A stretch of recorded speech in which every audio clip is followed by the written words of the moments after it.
Saya Cia Pamila. Saya Siti Triandra. Baiklah, presentasi hari ini kita mulai dengan membacakan basmalah. Bismillahirrahmanirrahim.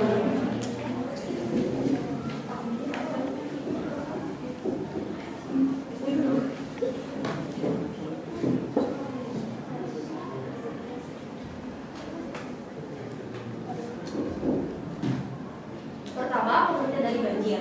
Banjir merupakan peristiwa terbenamnya daratan yang biasa kering karena volume air yang meningkat. Peristiwa banjir dapat dilihat dengan kedalaman tersebut. Kemudian, penyebab terjadinya banjir. Pertama, kawasan struktur tanah lebih rendah daripada permukaan laut. Kemudian, tingginya curah hujan sementara daya tampung sungai tak seimbang. Yang ketiga, sedimentasi dan juga erosi di sungai menyebabkan das atau daerah aliran sungai menjadi kritis. Kemudian yang keempat, tutupan hutan di suatu wilayah sudah tidak seimbang dengan luas wilayah das, yakni daerah aliran sungai. Kemudian, kurang ruang terbuka untuk kawasan resapan air dan waduk tempat penampungan air, dan kurangnya kesadaran masyarakat mengenai membuang sampah pada tempatnya sehingga dapat menyumbat aliran air tersebut. Lalu, bagaimana cara menanggulanginya? Yang pertama, kita bisa membuat fungsi sungai dan selokan dapat bekerja dengan baik. Sungai dan selokan adalah tempat aliran air sehingga jangan sampai tercemari dengan sampah ataupun menjadi tempat pembuangan sampah yang akhirnya menyebabkan sungai dan selokan menjadi tersumbat. Yang kedua, melakukan reboisasi tanaman, khususnya jenis tanaman dan pepohonan yang dapat menyerap air dengan cepat. Yang ketiga, memperbanyak dan menyediakan lahan terbuka untuk membuat lahan hijau untuk penyerapan air. Dan yang terakhir, salah satunya dengan menggunakan konsep flood house. Flood house. Flood house is traditional for the Smith flooding. Jadi, secara bahasa flood yang artinya banjir dan house yang arti rumah, yang dapat diartikan bahwa flood house adalah desa rumah dengan konsep semi floating yang digunakan untuk mengatasi dampak banjir.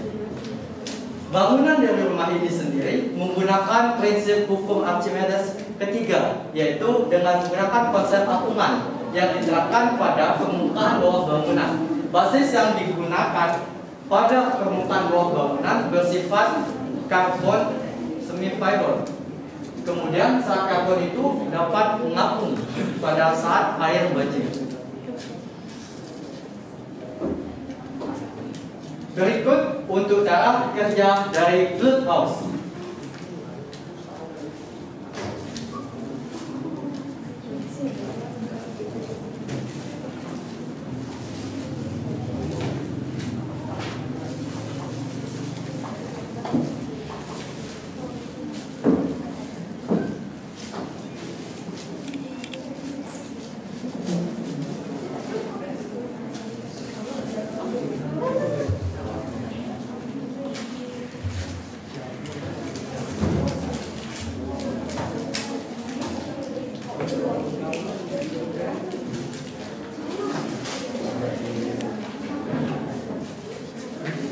This is flood house. Flood house is the enzymatic system for entry and exit system of the flower. Jadi, dalam flood house ini kami menerapkan konsep Archimedes atau gaya apung. Pada bagian bawahnya, kami menggunakan styrofoam untuk model kecilnya. Namun, untuk model besarnya kami menggunakan fiber carbon. Dan untuk bagian bawahnya, agar tidak terjadi lepasan dari carbon fiber ini, kami menggunakan tali. Namun untuk asli modelnya kami menggunakan shell of the flower. Cara kerja dari flood house itu sendiri adalah ketika banjir itu melanda,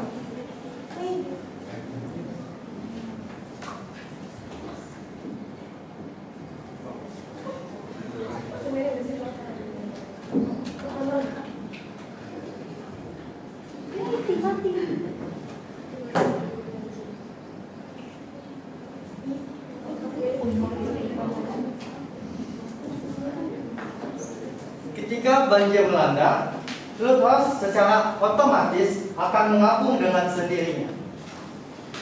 Flood house ditargetkan untuk causes and cities of Indonesia, especially for people affected by the rock of the Indonesia. Jadi, flood house kita dapat bekerja sama dengan Presiden Indonesia. Perbedaan dari Presiden dan Food itu sendiri adalah dalam Presiden itu menggunakan komplek perumahan yang menggunakan lahan atau land of ground. Sedangkan Food House kami tidak menggunakan banyak lahan, namun kami menggunakan water of the land. Jadi tidak kebanyakan tempat kami menggunakan air. Food House ini dapat diterapkan di kota maupun di desa. Di desa dalam penerapannya menggunakan lebih bahan yang sederhana, contohnya dari rumah terbuat dari bambu, dan untuk carbon fibernya dapat diganti menggunakan sejenis plastik yang dapat mengapung rumah itu sendiri. Food House juga sudah diterapkan sejak zaman dahulu, namun baru kita sadari yaitu banyaknya pemukiman warga di sekitar sungai yang menggunakan konsep hukum Archimedes dan baru dapat dikembangkan pada era saat ini, tepatnya era 5.0 and 4.0. Untuk target pemasaran, tentunya Food House ini ditargetkan kepada pemerintahan Indonesia, pembangkit listrik nuklir, dan perumahan Indonesia. Secara finansialnya, Food House ini membutuhkan tentunya untuk membangun lahan itu sendiri, kami membutuhkan ekskavator, tentunya lahan root and branch, house construction, tidal power station, water provision system, social media advertisement, professional work, legal fee, electric water, and internet network, central office, legal fee, and tax. Kami menerapkan hukum Food House ini untuk mendapatkan inflow and outflow dengan menerapkan sistem investasi and the central.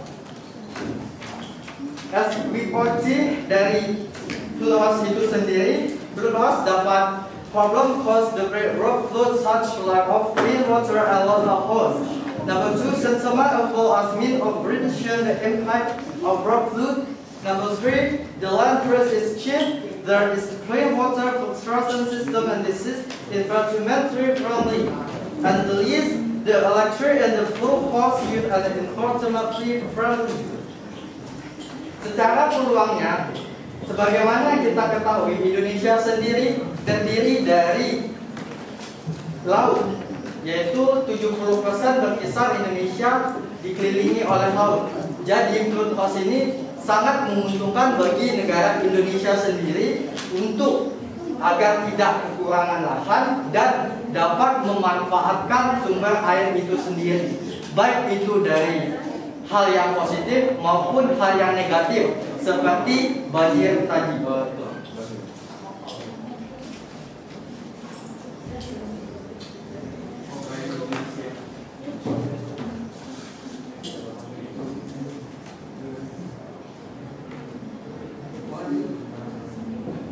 Baiklah, selanjutnya ada kuba-kuba, yaitu kuis banjir kece badai.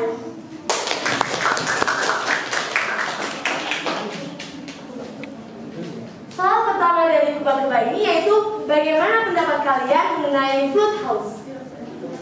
Ada yang ingin menjawabnya?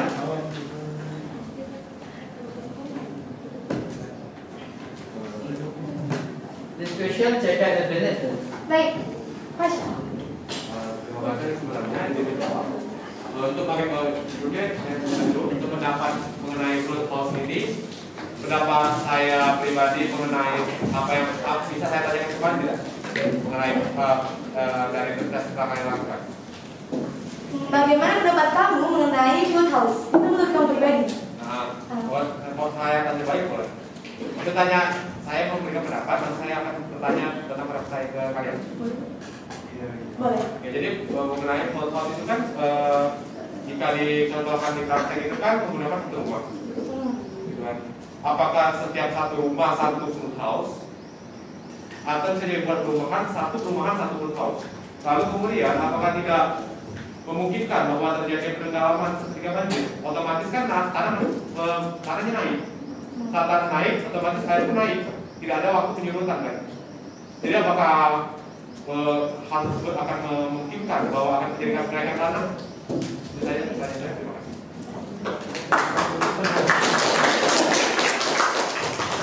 Thank you for your question. Oke. Jadi fluid host ini seperti yang bagaimana saya sebutkan tadi, ia akan bekerja sama dengan President of Indonesia, yakni dalam konsep penerapannya dia membutuhkan lahan.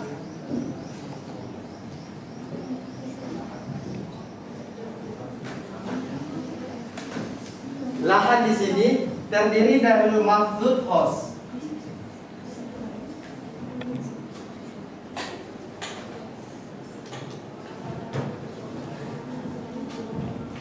Nah, di dalam fluid host itu sendiri sudah terdapat desain yang bentuknya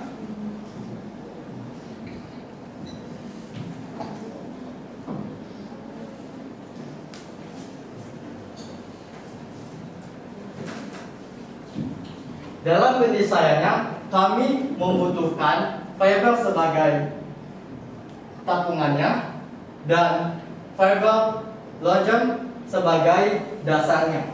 Jadi sebelum banjir itu melanda, di sini kami sudah mengisi airnya atau water. Jadi rumah ini otomatis sudah terapung. Nah, seketika misalkan terjadinya daerah penggenangan banjir, rumah ini otomatis up. Dia otomatis jadi berada di atas. Nah, untuk penggenangan sendiri maksudnya surut atau tidaknya, karena dia menggunakan konsep presiden, dia pasti adanya namanya tidal energy. Kami menggunakan konsep tidal energy atau pengatur otomatis sistem dalam konsep fluid host ini. Apakah sudah cukup jelas atau saya lebih lanjut? Dalam mengapa kami yakin bahwa fluid host ini akan terapung? Karena dia sudah menggunakan konsep hukum Archimedes yang dimana sebuah tekanan pada permukaan itu berbanding dengan tekanan pada permukaan laut.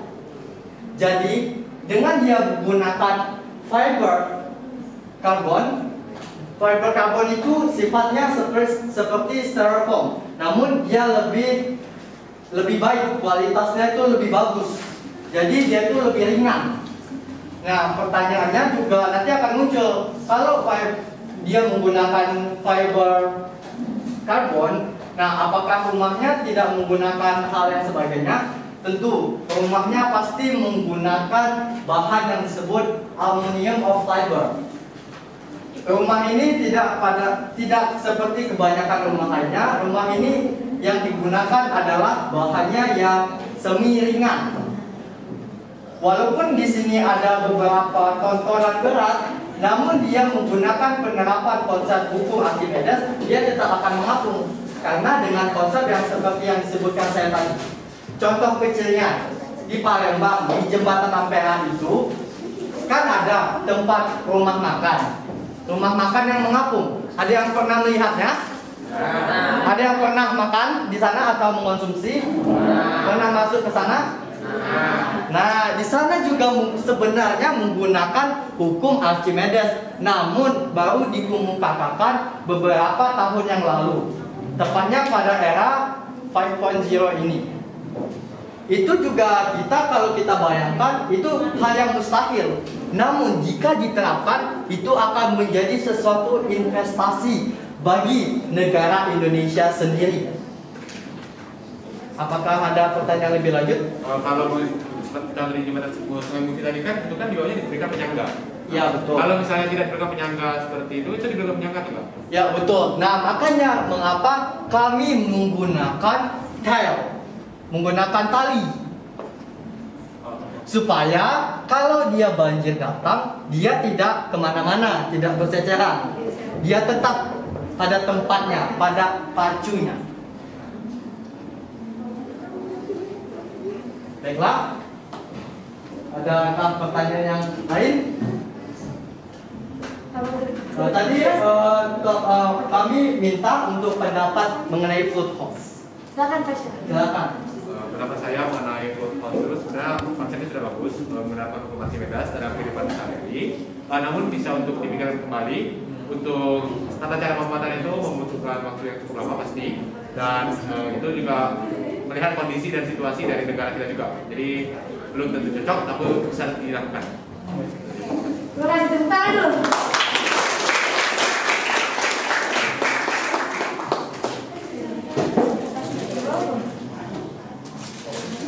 For your achievement.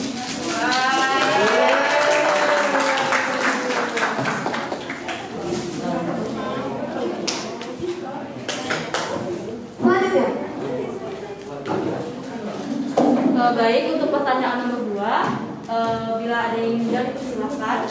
Mengapa gangguan hidrologi dapat menyebabkan terjadinya banjir? Oke, Baik, silakan ini. Baiklah, terima kasih atas kesempatannya. Saya itu menjawab pertanyaan tersebut. Mengapa gangguan hidrologi dapat menyebabkan terjadinya banjir? Karena apabila seperti saluran sungai ataupun saluran got-got itu banyak sampah atau banyaknya polutan yang tidak bagus, maka apabila hujan datang, air itu tidak dapat mengalir dengan sempurna atau tidak dapat mengalir dengan seharusnya. Nah, jadi air itu meluap ke tempat yang seharusnya tidak dialirinya, dan maka terjadilah banjir tersebut. Terima kasih. Oke, tepuk tangan semua. Terima kasih atas jawabannya ini. Terima kasih. Jangan lupa sama Lester jawab pertanyaannya dong. Siap. Pertanyaan nomor 3. Apa saja dampak negatif yang dirasakan oleh masyarakat apabila terjadi banjir? Bagi yang ingin menjawab, silakan. Dampak negatif yang dirasakan apabila terjadi banjir.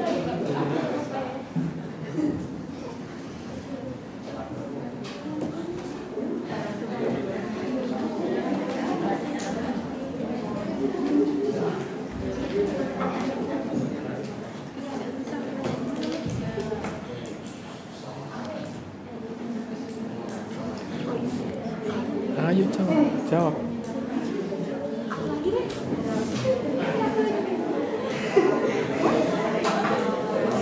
Yang lain ya, Pak? Oh iya, Pani Syahira.